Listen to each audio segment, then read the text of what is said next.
Сайн байцгаана уу? Бүгдд нь өдрийн мэнд хүргэе.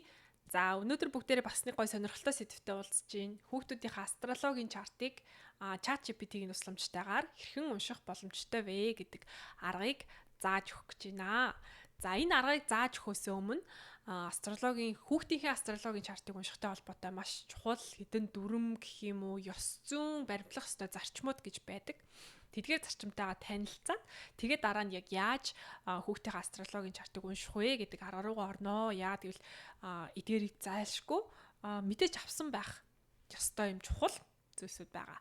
За хамгийн ихнийх нь астрологийн чартыг одоо уншиж мэдэж авсан бол хүүхдийн мэдээллийг авсан бол энийг хүүхдтэй хэтэрхий эрт хэлж өгөхгүй байх хэрэгтэй. Яа гэвэл хүүхд чинь ингээд жоохон байгаа, далд хумсран нээлттэй байгаа үед нь өөрт нь хэлсэн, харсан, сонссон бүх зүйл өөрийнх нь хүмүүжил, төлөвшил, ертөнцийг үзэх үзэл итгэл үнэмшил гэд бүх зүйлд нөлөөлж яадаг. Дадал зуршил гэх мэт.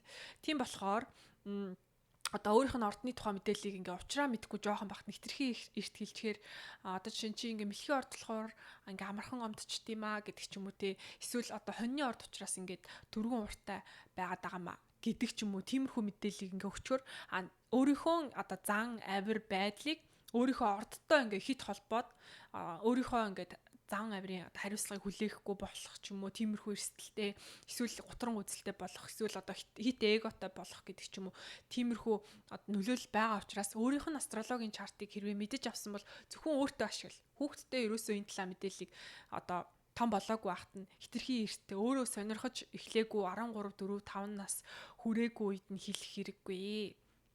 Яа гэвэл одоо хүн те аливаа сэтгэл хөдлөл гэдгийг одоо зайлшгүй мэдэрнэ штэ уур гуниг гэдэг сэтгэл хөдлөл бол хүний бие одоо амьдралын явцад зайлшгүй байна. Гэтэ тэдгээр сэтгэл хөдлөлийн дүнд ямар зан авир илрэн гарч байна вэ гэдэг нь зөвхөн астрологийн одоо нарны орд, сарны ордноос ялч шалтгаалт юм биш. Тухайн одоо хүний маань те ямар орчинд өссөн бэ? Генетик мэдээлэл нь ямар юм бэ гэдэг олон хүчин зүйлээс шалтгаалж яадаг учраас ийм ордтой учраас ингэж байгаа маа гэх мэт тийм тайлбарыг хүүхдэд хитрхи эрт өгөхгүй байх хэрэгтэй. За хоёрдугаарт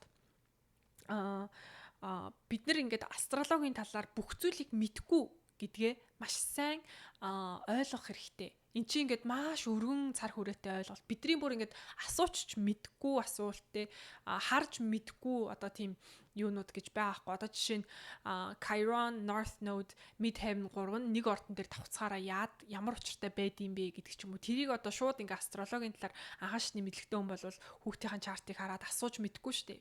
Тэгэхээр авсан мэдээллээрээ 100% хүүхдийнхээ одоо зам байдал хувь заяаг ерөөсөө бүрэн ингэж дүгнэж бүрэн мэдээлэл авсан юм шиг ойлгож болохгүй. Хүн чинь ингээд хэдийн ингээд цаанаасаа юм астрологийн хөгжилтөд төрсэн боловч өөрөө ямар энергитэй байгаасаа шалтгаалаад амьдралаа ингээд өөрчлөх бүрэн боломжтой байдаг учраас астрологийн чартнаас авсан мэдээллээрээ хүүхдийнхээ хувь заяаг болон зан байдал зэргийг бити ингэж 100% дүгнэж ойлгоорой. За дараагийнх нь болохоор астролог гэдэг бол бидний хүүхдүүдийн талаар бүх мэдээллийг өгөх одоо хамгийн найдвартай гэдэг ч юм уу те цорын ганц их сурвалж биш гэдгийг ойлгох хэрэгтэй. Яад гэвэл одоо бид нар те бүгдээрээ өөр өөрийн гэсэн өгөгдөлтэй, өөр өөрийн гэсэн зорилготой төрж байгаа шүү дээ те. Бид нар одоо том болоод өөр хүсэл зорилготой өөр одоо амьдралаар амьдарч явж байгаа. Хэрвээ ингээд одоо нэг математиктэй зөвөрлөж бодох юм бол хүн болгон өөр бодлого бодоод явж байгаа гэж ойлгож болно. Зарим хүн болохоор одоо ингээ нэг юм тэгштгэл бодож байгаа. Зарим хүн тэнцвүүгийн ард 1000 гэдэг тоо гаргах гээд явж байгаа. Зарим хүн магадгүй одоо 7 сая 11 мянга гэж шал өөр тоо гаргах гээд явж байгаа. Тэгээ дээрэс нь тэр тоо гаргах гэж байгаа одоо тэнцвүүгийн тэмдгийн өмнө байгаа томьёо нь өөрөө бас шал өөрөөр өгдсөн байгаа. Зарим хүнд нь болохоор одоо 2x дээр нэмэх нь y-ийн 10 зэрэг тэнцүү 1000 гэдэг ийм одоо томьёо одоо өгцөн байлаа тий. За одоо энэ тэгэнгუთ тэр одоо томьёоны зөвхөн y гэдэг ганц тоон л астрологийн мэдээлэл бусдууд нь одоо ингээд нууц хэвээрээ байгаа. Тэгэхээр гэдэг ч юм уу тий. Эсвэл бүр энгийн жишээгээр тайлбарлах юм бол одоо хоол хийлээ гэж бодъё. Будаатай хурах хийлээ. Тэнгуут будаатай хурах хийхэд одоо луун, байцаа, сонгон, соримс, будаа хэрэгтэй болоход төмс нь Төмс лувн нь астролог бусад бүх орцууд нь өөр ямар нэгэн хүчин зүйлсүүд байгаа. Тэгэхээр зөвхөн лувн ингээ барьж авчаад энэ бол миний хүүхдийн амьдрал одоо хувь тавилан юм байна гэж юусоо ойлгож болохгүй шүү гэж одоо тайлбарлах гэдэг. Астролог гэдэг бол амьдралын ердөөл нэг юм хэрэгсэл байна. Энийг ингээ хүүхдийг ойлгоход тэ хүүхдэд тусалахад гэдэг ч юм уу эсвэл өөртөө би одоо ийм онцлог шинж чанартай байгаа хүүхдэд яаж сайн ээж байх вэ гэдэгтээ ашиглах нь одоо хамгийн чухал юм шүү. Тэрнээс ингээд одоо хүүхдээ магадгүй одоо хүүхдээ яаж хөгжүүлэх үү, яаж сурах уу, ямар сурах арга барилтай, ямар хайрын хилтэй гэдгийг асууж болно. Гэхдээ хамгийн гол зорилго нь бид нар өөртөө зориулж энэ астрологийн чартыг хүүхдийн астрологийн чартыг унших хэрэгтэй шүү. Ийм онцлогтой хүүхдэд ямар ээж хэрэгтэй юм бэ те? Би одоо хүүхдтэйгээ яаж харьцах хэрэгтэй юм бэ? Миний хүүхд одоо жишээ нь ийм түргэн уртайх юм бол би яаж харьцах хэрэгтэй юм бэ? Эсвэл ийм одоо эмзэг зөөлөн хүүхэд байх юм бол би яаж одоо харьцах хэрэгтэй юм бэ? Гэх мэт тийм арга зам өөртөө зориулсан арга замыг хайж унших хэрэгтэй болохоос одоо чи ийм байна гэдэг ингээ хүүхдийгээ 100% тодорхойлох гэж бид нар астрологийн чартыг автахгүй шүү. Энэ бол зүгээр л бидний нэгэн одоо амьдралыг хөнгөвчилж байгаа хэрэгсэл гэж ойлгож болно.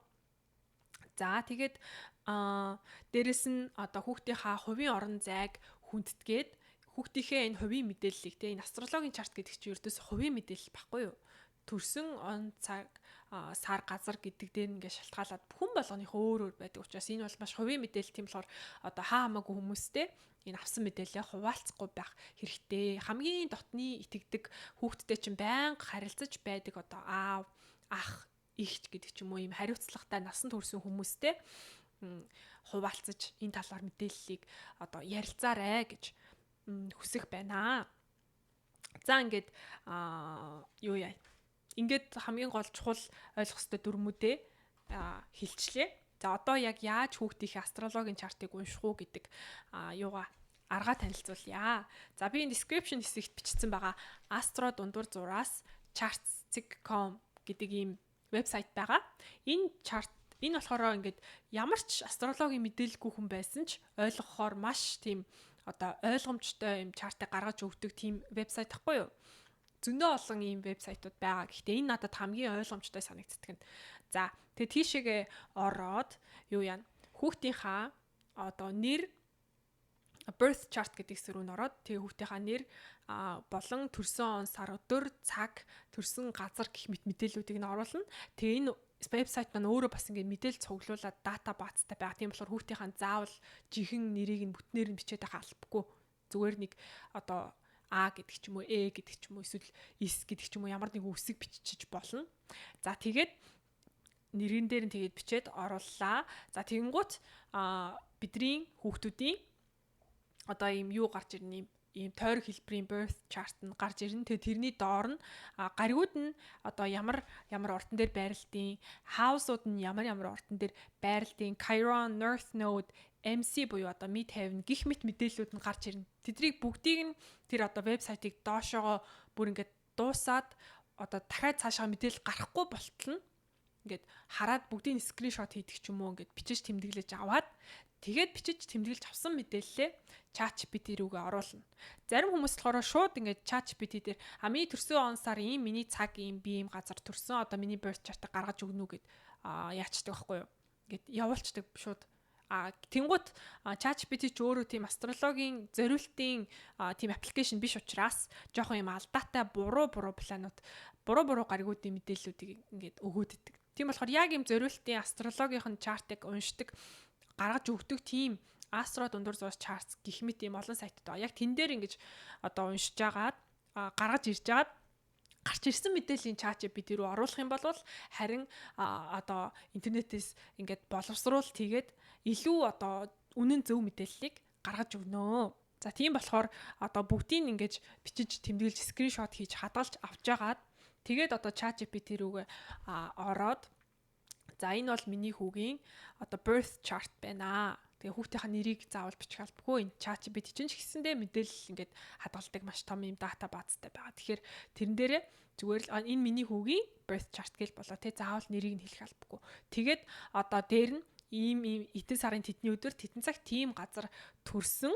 Тэгээд энэ одоо гаригууд нь ийм байршилтай гэд. Одоо жишээлх юм бол нар нь одоо юу гэдэг үхрийн ордон дээр, сар нь хоньны ордон дээр гэдэг ч юм уу те. Тэгээд Mercury нь одоо юу гэдэг ч юм те, ихрийн ордон дээр гэдэг ч юм уу. Тэр одоо чартан дээр ч гарч ирсэн мэдээллүүдийг хуваалцаад бичээд дараа нь house нь ийм байна гэд. Нэгдүгээр house нь одоо жинлүүр, хоёрдугаар house нь хилэнц гэдэг ч юм уу. Ингээд бүх house-уудынхаа нэрийг ингээд ямар ордон дээр байрлаж байгааг нь бичээд миний хүүхдийн талаар ямар мэдээллийг надад өгч чадах вэ гэд явуулчихна. За тэгээд одоо ингээд ChatGPT ингээд ийм боловсруулалт тэгээд ийм онцлогтой байна гэж зөндөө мэдээллүүдийг өгнө. За тэгээ одоо тэр өгсөн мэдээлэл дээр нь байхгүй байгаа өөрийнхөө мэдмээр байгаа асуултуудыг бас одоо нэмээд асууж болно. Би одоо жишээ нь ямархуу асуултуудыг асууж ирсэн бэ гэхээр за би манай хүүхд ямар сурч хөгжих онцлогтой вэ? Яаж одоо ямар арга барилаар юмыг заавал илүү одоо үр дүнтэй зааж чадах вэ гэдэг ч юм уу. Миний хүүхдийн хайрын хэл нь юу вэ? Би ямар аргаар хайраа илэрхийлвэл миний хүүхд илүү одоо хайрлагдсан мэдрэмжийг авах вэ? Эсвэл одоо сарны ордон ийм юм байна. Ийм одоо сэтгэл зүйн онцлогтой байгаа үед би яаж харилцах хэрэгтэй вэ? Би ийм одоо сарны ордын байршлын талаар ямар зүйлсүүдийг мэдсэн байх шаардлагатай вэ? Гингуут одоо нэг юм 2-3 параграф юм хэлээд өгчин. Тэгэхээр хэрвээ ингээ илүү бүр мэдмээр байх юм бол ийм сарны ордны талаар надад 15 одоо факт мэдээллийг өгнө үү гэдэг ч юм уу. Тэнгууд ч одоо өмнөх 3 параграф мэдээлч юм ингээд 15 янзын юм болоод гараад ирнэ. За одоо миний хүүхд сэтгэлээр унсан үед нь би яаж дэмжиж сэтгэлийг нь сэргээ, ямар аргаар сэргээвэл хамгийн үр дүнтэй байж болох вэ?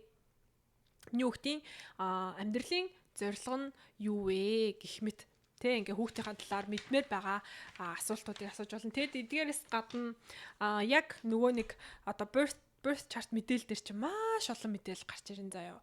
Одоо жишээ нь хэлэх юм бол миний хүүхдийн чартан дээр нь одоо moon болон сар болон Нептун гариг хоорондоо эсрэгцсэн юм байралтай байсан юм байна. Энэ нь одоо юу гэсэн үг юм бэ? Манай хүүхдэд ямар онцлог байна гэсэн үг юм бэ гэдэг ч юм уу. Эсвэл одоо би түрүүн хэлсэн те Chiron, Midheaven, одоо Mars 3 нь нэг ордон дээр ингээ зэрэг байршилж исэн байна. Энэ тэгэхээр одоо ямар учиртай гэж би ойлгох хэрэгтэй вэ гэдэг ч юм уу. Энэ одоо астрологийн чартан дээр чинь байгаа мэдээл тус бүрийг нэг бүрчлэн асууж болно. Тэгээд доошогоо явгууд patterns гэдэг pattern буюу одоо давхцал гэх юм уу. Тэр нь одоо T-square, rectangle гэд янз бүрийн юм одоо давхцал гарч ирнэ. Тэгээ дээрэс нь гаригууд нь өөрөө тухайн цаг үедээ retrograde буюу буцах хөдөлгөөнтэй байсан бол манай хүүхдийг төрж явах үед энэ одоо санчир гариг нь буцах хөдөлгөөнтэй байсан юм байна. Тэгэхээр энэ нь одоо ямар учиртай юм бэ? Ямар онцлогтой гэсэн үг вэ? Гэх мэтээр одоо эндээс харж байгаа бүх мэдээлэлээ яа тус-тусд нь асууж болно. Тэгээд одоо сар нь тэргэл сар байсан юм байна. Эсвэл шин сар байсан юм байна. Эсвэл ингээд бүдгэржсэн сар байсан юм байна. Эсвэл ингээд шинээр одоо томорж эхэлжсэн байсан юм байна. Гэх мэт мэдээлэл нь энэ дээрээ байгаа. Ийм одоо сар нь ийм байсан үедээ ямар онцлогтой гэсэн үг вэ гэдэг ч юм уу те. Тэгээд зарим одоо гаригууд нь яг ингээд rulership буюу өөрийнхөө захирдаг гариг дээр зарим ордууд гаригууд нь яг өөрийнхөө захирдаг тэр ордууд дээр байрлсан байна. Энэ нь одоо сайн уу муу юу ямар учиртай вэ гэдэг ч юм уу те. Одоо жишээ нь юу аахгүй нумын орд чинь Jupiter гаригаар удирдуулдаг. Тэнгууд Jupiter гариг нь өөрөө бас нумын ордондоо байрлаж хахад төрсэн байх юм бол бас энэ өөрөө одоо азтай гэсэн үг гэдэг ч юм уу те. Тиймэрхүү утгатай. Тэгэхээр хэрийг нь асууж болноо. За энэ мэт ингээд олон асуулт би бас ямар асуулт асууж ирсэн бэ гэхээр энэ болохоор зүгээр л би хувийн зүгээс асуусан. Заавал та энийг асуугаарай гэж байгаа биш шүү. Би одоо би ингэж асуусан. Хэрвээ би энийг ингээ англиар асуусан. Ингээ монголоор орчуулахад жоох утгагүй сонсогч магадгүй. Хэрвээ ингээд хүмүүс төрхөөсөө өмнө аав ээжигээ сонгодог байсан бол би бас өөрийнхөө ингээд birth chart ингээд ChatGPT-д оруулаад өөрийнхөө тухай зөндөө уншсан байгаа шүү дээ. Тэгээ ChatGPT-д миний хүүхдүүдийн миний ингээ хувийн чартууд бүгдээрээ ингээ байгаа. ChatGPT мэдээллийн санд нь хадгалагдсан байгаа тийм. Хэрвээ ингээ хүмүүс төрхөөсөө өмнө аав ээжигээ сонгож төрдөг байсан бол миний хүүхэд яагаад намайг ээжээрээ сонгосон байх боломжтой гэж чи бодож байна. Бит хоёрын ингээд одоо birth chart-ыг харьцуулаад хараад үзвэл ингээ тэгэнгუут ингээ бас за чиний Chiron чи ийм юун дээр ийм ордон дээр байрлаж исэн байна. Харин хүүхдий чинь одоо ми 50 одоо ийм орд дээр байрлаж исэн юм байна. Тэгээ чи хүүхдтэй энэ онцлог талаараа хамгийн сайн ингээд тусалж ойлгож чадах юм байна. Таны хүүхдийн одоо амьдралын зорилго нь ийм одоо байна.